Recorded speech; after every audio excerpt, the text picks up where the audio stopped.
Welcome everyone. This is our first shoe review episode. David and I are coming together to talk about some shoes, trail running shoes in particular, for San Francisco Running Company. And we thought we'd try something out new. We have no idea how it's gonna go. We have no idea what this is gonna turn into. This is our very first time doing it. Everything might look different. We might not do it at all, but this is our first time. And so please let us know after this episode and these other episodes what you think, what direction you'd like to see this. We hope that this is useful for you when deciding what shoe to wear for certain things. We want to make the content local and we want to make the content timely and event specific. So we'll be talking about races that are happening and maybe what shoe to wear there. We'll also be talking about just what kinds of shoes to run in the areas where we live here in the Headlands, in Marin. David, do you have anything you'd like to add? No, I think this is really exciting to do because Tony and I both love the trails, particularly in the Bay Area. I think, we always talk about our backyard and how amazing it is here. And particularly with me, I love shoes. I have an embarrassing amount of my own personal shoes. So instead of kind of individually helping people and giving recommendations, we figured this is a good way to kind of have a larger reach. And yeah, really stoked to kind of chat about shoes in general. Hell yeah. And more on that, I think I don't consider myself very knowledgeable about shoes at all.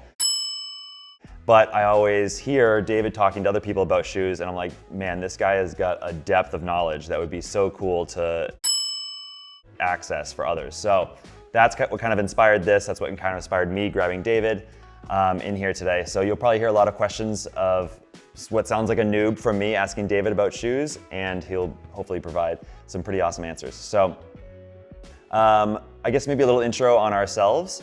So my name is Tony. I live in San Francisco and avid trail runner. I do a lot of video and photo work, which is why I'm here setting this up today for you. And this is David. Yeah, I'm David Lamb. I also live in San Francisco, avid trail runner, road runner, recent finisher of the Western States 100, and I work in tech, so it's kind of removed from running in general. But yeah, again, I love shoes and I love the running community here. Awesome. So we'd like to start our first episode off talking about our local trails here in Marin. So our first question, or my first question to David is, what is the breadth of trails we experience here in Marin? Like, what are we talking about when we talk about the types of terrain that our feet are going to encounter? Yeah, I think if you go anywhere in the US and the world, people always talk about the California carpet, right? Because our trails here are very well maintained and there's a lot of water stops. Unless you're in the Headlands, there's not too many water stops, but it's just gorgeous. You have amazing views and they're hard. Obviously the trails are in no way easy. You have your variety of kind of more technical stuff if you go up to around Tam, and then you have the more like fire road stuff here in the Headlands. So you get kind of an option for anything really. And I think, a lot of people come here and they run the trails and they're like, okay, we get it. Like, incredible views, especially if you're in the Marin Headlands, you see the bridge and all that. So I think to explain like Bay Area trails is just you get a variety of pretty much anything. I think you could train successfully for pretty much any races that you want to do here and do pretty well. Awesome. Yeah. Cool. So we have a great combination of technical and nicer terrain, as you're saying. So with that becomes a little bit more difficult to pick which shoe to wear because there's so many different options of terrain. So we have some shoes laid out here. I asked David to assemble just a myriad of like good options for the Headlands. And so I'm gonna have him walk us through what he picked and why he picked it. Yeah, I chose shoes based on like stuff I like personally, but also kind of what does well for this terrain. We'll start from my left to the right. This first shoe is the Saucony Endorphin Edge. I think this transitions really well to a wide range of trails, as long as it's not like super technical trails. I always call this like the road runner's shoe for trail runners. Why do you call it that? It's built on this kind of same glass as like an Endorphin Speed, which is Saucony's like kind of road shoe. Okay.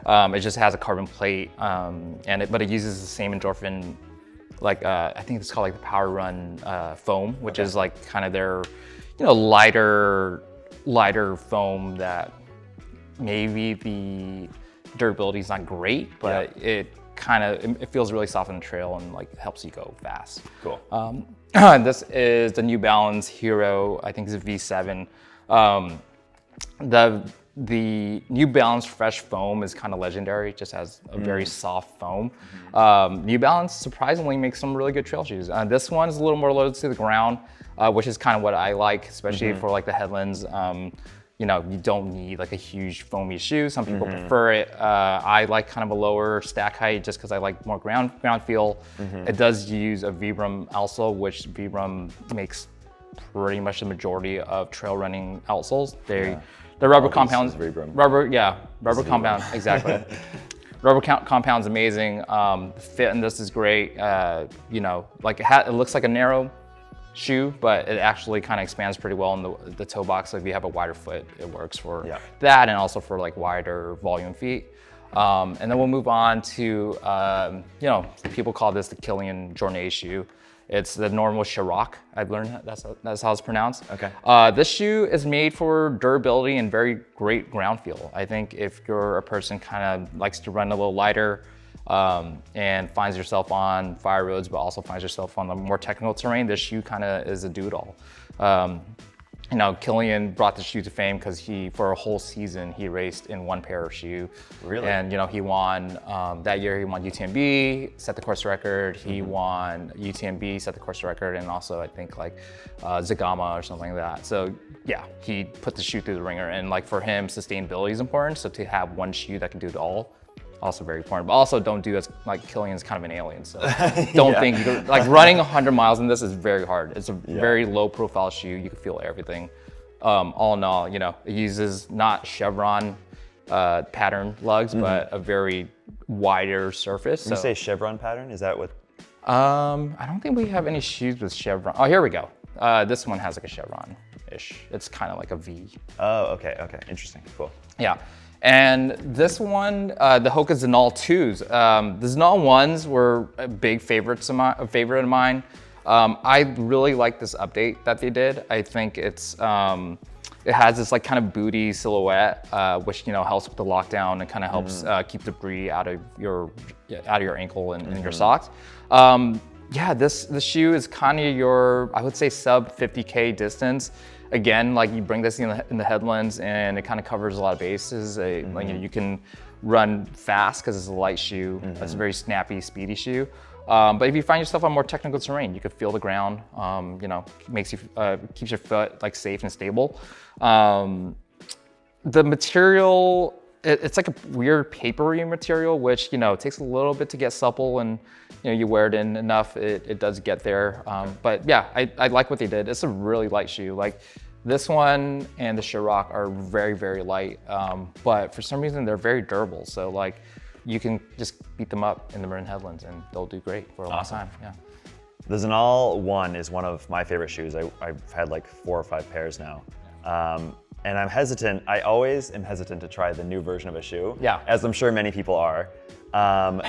And I saw this and it made me nervous because I was like, that's different, and different scares me. Yeah. So you're saying now the way they have this as a booty, can you describe to me what the benefit of this is? Yeah, it's, if you think it's not quite a gaiter, but it's like almost there. Salomon was the first shoe company that started doing this.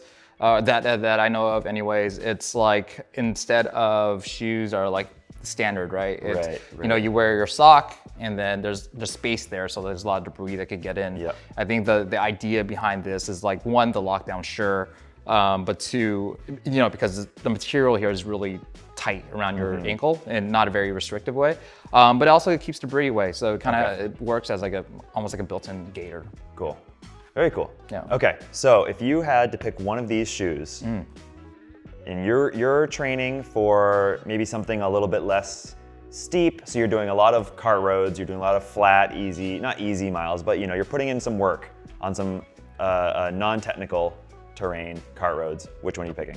Yeah, I think I would choose the NNormal Kjerags. I think if you have a lower volume foot, the shoe would be amazing. For me, it's a harder shoe to kind of work for me because I have a wide foot. I'm like a 4E or double E or whatever the widest foot is.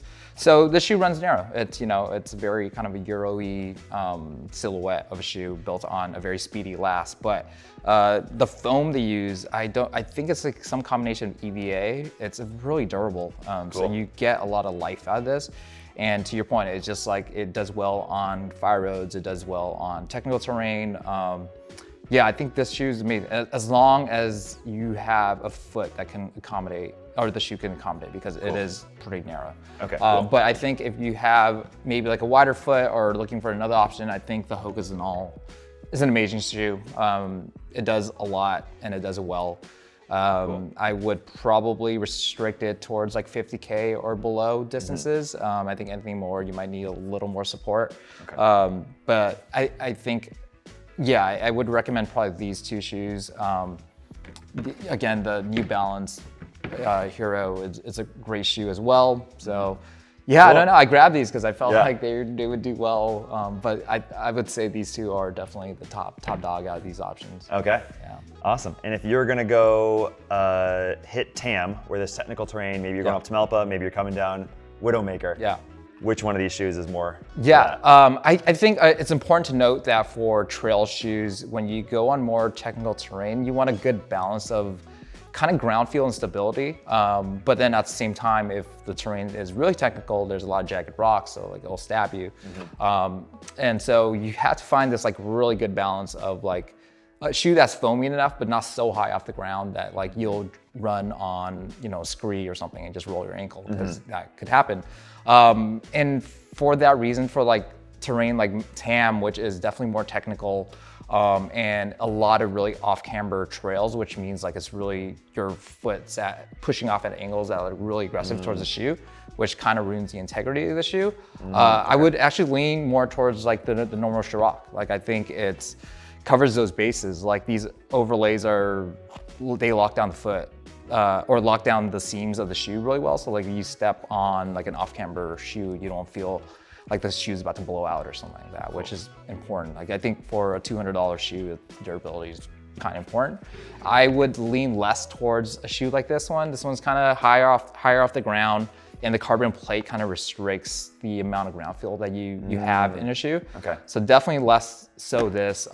These two would do great, more so the Zinals. Zinals, I think would be a really good TAM shoe, just because it handles technical terrain for the same reasons that Kjerag does, which is like it's closer to the ground, more ground feel, but if you find yourself for like a 20-something miler off around TAM, you might need something with a little more support, but yeah, I think that one does pretty well. Awesome.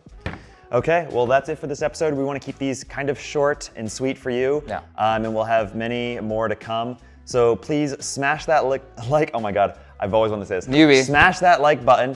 Smash also that subscribe button. Do they do something different? Did they say you do something different? I think, is it ring the bell? No, it is smash the subscribe and like button. Smash the subscribe and like button, and make sure to comment below on what you think of our first episode, what you'd like to see, maybe shoes you're interested in, or maybe you have a race coming up and you're curious what to wear. Let us know so we can give you the content you want and you need. Anything else you'd like to say? This was fun. I hope we decide to keep going, because I have many more opinions on many more shoes. Awesome. Thanks, Adam. Cool. Thanks, guys.